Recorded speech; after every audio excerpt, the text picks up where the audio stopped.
Hello everyone, আজকের আমি texture art বা প্লাস্টার আর্ট যেটাই বলো ট্রাই করেছি। এই আর্টটা করার জন্য আমি কার্ডবোর্ড আর ওয়াল পুট্টি ইউজ করেছি। তোমরা যে কোনো রঙের দোকানে এই ওয়াল পুট্টি পেয়ে যাবে। এখানে আমি আমার প্রয়োজন মতো ওয়াল পুট্টি নিয়েছি আর পুট্টিটা ভালো করে জল দিয়ে মিক্সড করে নিয়েছি। খুব একটা টাইটও হবে না, খুব একটা পাতলাও হবে না।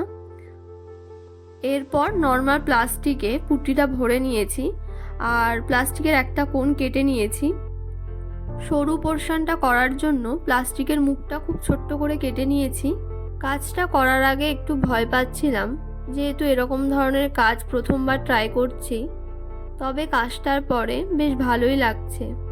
এবারে কালার করার পরে কেমন দেখতে লাগবে সেটাই দেখার, সেটা তোমরা পরের ভিডিওতেই দেখতে পাবে। তবে এতদূর পর্যন্তই কাজটা তোমাদের কেমন লাগলো অবশ্যই কমেন্ট করে জানিও, আর ভালো লাগলে একটা লাইক করে দিও।